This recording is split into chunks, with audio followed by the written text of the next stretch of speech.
I mean, I'd rather live with Mom than with you. It was a quiet Friday night, just as the clock struck midnight. My husband, James, was engrossed in an online game in the living room while I was sitting at the dining table, working on some tasks I'd brought home. When James casually mentioned living separately, as if he were discussing the weather, I was stunned. Why? I asked, needing to understand his reasoning, especially since our marriage had been struggling lately. My name is Madison, I reminded myself. It was midnight on my 35th birthday, and I was in the middle of fertility treatments. James's sudden announcement felt like a bombshell, a cruel, unexpected birthday gift that left me completely speechless. Without taking his eyes off the game, James said, "You're 35 now, right? Even if you do get pregnant, it would be a high-risk pregnancy. I've given up on having kids with you. That's why I'm moving in with my mom." What? That doesn't make any sense. I shot back, baffled by the disconnect between giving up on children and his decision to live with his mother. James and I had gotten married the year before last. We initially planned to enjoy some time as newlyweds, but James was eager to start a family. As the youngest of three brothers, with each of his older brothers already married and having 3 kids each, James was often told by them that it's best to have children while you're young and energetic. Encouraged by this advice, we laughed it off and enthusiastically tried to start our own family, but a year passed without any success. At one point, James snapped, "You need to get this checked out." "Check what?" I asked, confused. "Find out why we're not having kids. There must be something wrong with you," he shouted. I was infuriated by his assumption, but I still went to see a gynecologist, just to be sure. To my dismay, the test revealed that I indeed had issues making conception difficult. The diagnosis was a shock. I had no symptoms and it was completely unexpected. Dr. Thompson explained, "It's challenging, but not impossible for you to conceive naturally." However, sharing this news with James felt overwhelming. That evening, I tried to explain the situation calmly over dinner. James's reaction was triumphant, as if he had been proven right. "I knew it was you," he said with a smug tone.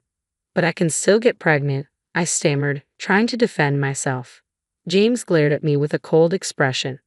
"No, it hasn't happened yet, so it's not going to," he declared, jumping to conclusions. I felt my anger rise. "For all we know, you could be the one with the problem," I retorted, raising my voice. James shouted back, "Madison, the results are clear, yet you still try to blame me. Unbelievable." In a fit of rage, he slammed his hands on the table, causing me to flinch. "You're just a failure who can't have kids," he spat before storming off to the bedroom. James's harsh words left me in tears as I cleaned up the dishes alone. I told myself that he was just shocked and lashed out in the heat of the moment. If we could just have the child, I believed we could be a happy couple again. Determined to win back his heart, I started going to the gynecologist regularly and learning more about our situation. My anxiety grew, and even on the days most likely for conception, we had no success. I became obsessed with the idea of getting pregnant. One morning, I cautiously suggested, "Let's try tonight, please." He responded with disdain, "Isn't it embarrassing to bring up such a topic first thing in the morning?" I blushed, feeling awkward. Though it felt uncomfortable, such discussions should be natural between spouses. Trying to keep my tone gentle, I continued, "You want children too, right?" But James coldly replied, "Honestly, I don't even want kids. They're too expensive. I only considered it because my brother said a man isn't truly an adult until he has a wife and kids. But now, with this excuse from you, I couldn't care less." From then on, whenever I tried to initiate anything, James would refuse, claiming he was too busy or too tired. I was also exhausted from work, and the repeated rejections were a blow to my pride. Lately, James had become absorbed in online gaming, staying up late into the night. As a result, we hardly talked, let alone had any intimacy. It felt like James had lost interest not only in having children but in me as well. Despite everything, I continued to visit the gynecologist. I was taken aback by the sheer number of couples at the fertility clinic.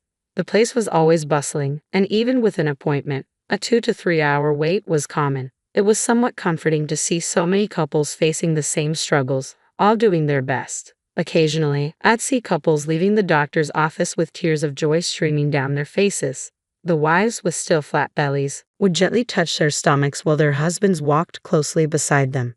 I envied them deeply. I wanted a child too, hoping it would restore James's love and bring me happiness. I clung to the fragile hope that having a child would mend things, but I hit a roadblock when I learned that advancing to further treatments would require James to undergo tests. It might now be impossible. The walk back from the clinic always left me feeling desolate and on the verge of tears. As I stepped onto the main street, I noticed an elderly woman in flamboyant attire catching my eye. Her thick makeup and brightly colored dress were almost overwhelming.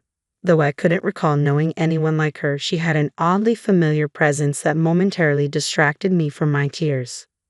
Could that be my mother-in-law? I wondered, staring in disbelief. Even though we live in the same city, we rarely cross paths, so she looked completely different from what I remembered. But the distinctive mole on her cheek was unmistakable. My mother-in-law was supposed to be a modestly dressed, typical grandmother, so her radical change in appearance was shocking. I quickly blended into the crowd, trying to avoid her notice. The truth is, my mother-in-law is quite a character, indulgent with herself yet harshly critical of others. She's notorious for hurling insults that most would find shocking. She showers her youngest son, James, with favoritism, treating her other children merely as financial resources. Even her other sons detest her. When my father-in-law was dying of cancer last year, there was talk of her moving in with one of her sons, but both the eldest and the second son firmly refused. We expected the request might come our way, but she announced she would live alone while she was still healthy, possibly out of spite or simply due to her nature. After my father-in-law's passing, she made a scene, accusing everyone of being ungrateful for stealing an old woman's retirement money and took all his inheritance without sharing it. Despite attempts by my brothers-in-law and James to divide it legally, she refused to budge, and no one could prevail against her. She told me, "I have no interest in getting along with you, so don't come to my house," she said. Despite her usual clashes with my sisters-in-law, this interaction was relatively peaceful. She didn't notice me that day and soon disappeared into a store. Her presence in that shop was so unlike the mother-in-law, I knew that I found myself staring at the store's sign in disbelief. That night, I considered telling James about his mother's unusual behavior, but decided against it. She was an adult, and with my father-in-law gone, she was on her own. It wasn't my place to comment on her personal choices. After that, I saw her a few more times but chose to ignore it. Months went by, and as my birthday approached, James brought up the idea of moving out. I asked him, "Is there someone else you're interested in?"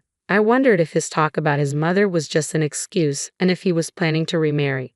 But given that he spent most of his days gaming at home, it didn't seem like he was seeing anyone. I almost laughed at my own cold reasoning. James replied, "Well, there's a girl in my gaming group I kind of like, but it's just online. For all I know, she could be a guy pretending to be a girl." His response only made the situation seem more absurd. If he could make rational judgments about his online interests, why was he suddenly talking about moving out? It made no sense to me. James simply repeated, "I just want to live with my mom more than I want to live with you." I couldn't understand why James would prefer living with his mother instead of staying with me.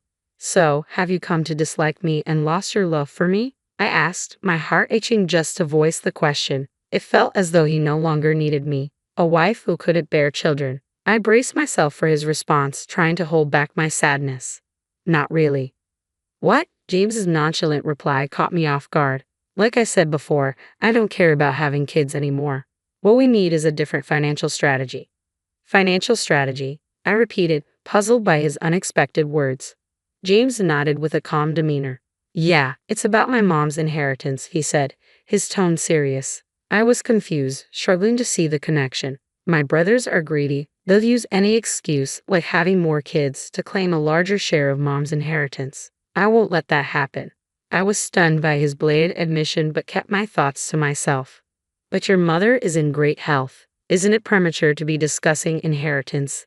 "That's exactly the point. She dislikes you but favors me. Living with her now could give me an advantage in the inheritance. Plus, there's a substantial fortune my dad left her. We could live comfortably without working hard. We don't have children to look after us in our old age, so we'll need the money," James explained with a dismissive tone, but I was horrified by the implications. "So, you wanted children because you needed them to care for you in your old age. And now that's not an option. You're aiming for a bigger share of your mother's inheritance." I hoped my assumption was wrong as I sought confirmation from James, but his response confirmed my worst fears. "Exactly. Children are supposed to look after their parents. By living with my mom now, I might even secure the entire inheritance, James said, showing his strong allegiance to his mother and lack of intention to be fair. I remained silent, feeling the depth of his familial ties. James continued, "When mom passes away, I'll move back in with you. You may not be able to have kids, but you're good at housework and bringing a decent salary. You're useful as a housekeeper." "Understood. Let's get a divorce," I blurted out, my frustration overriding James's words. Who would agree to such terms?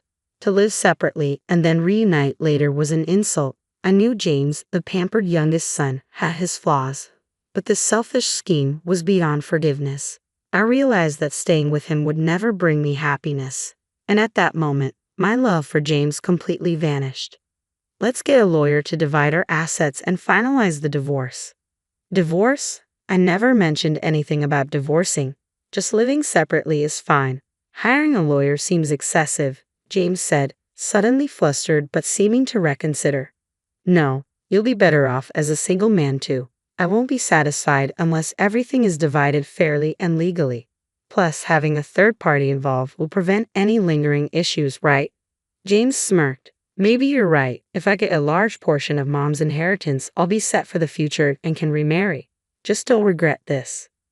"Don't count your chickens before they hatch. Make sure you have no regrets," I replied. The next day, I contacted a lawyer recommended by a divorced friend and arranged a consultation. I also informed the landlord that only James would be moving out and organized a moving company.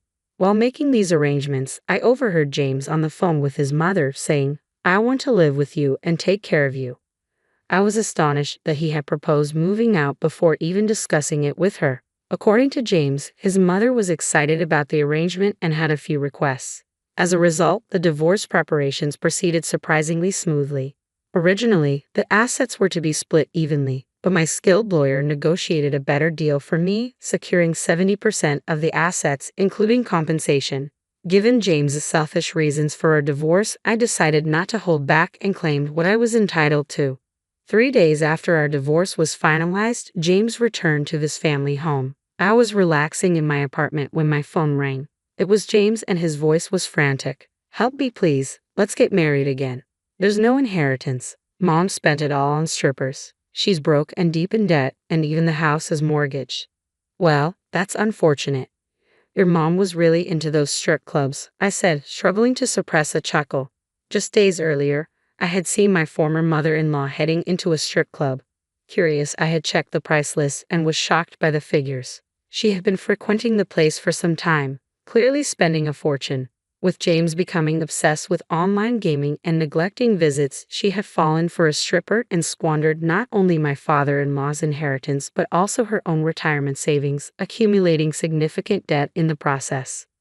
"Why didn't you tell me if you knew?" James demanded.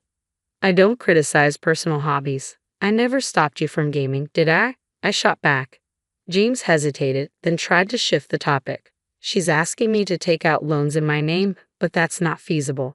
Could you give me the money from our property division? If we get back together, it's both of our money, right?" "Absolutely not." "Why not? You still care about me, don't you? Your husband is in trouble here." "I did love you when we were married, but when you suggested moving out, any affection I have for you vanished completely, especially now when it's clear you're only after money. There's no chance we're getting back together."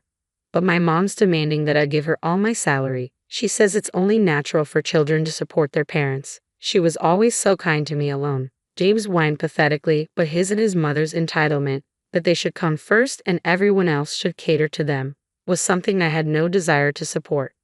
"We're divorced now. We're strangers. Your family's problems are yours to deal with," I replied firmly before hanging up and blocking his number.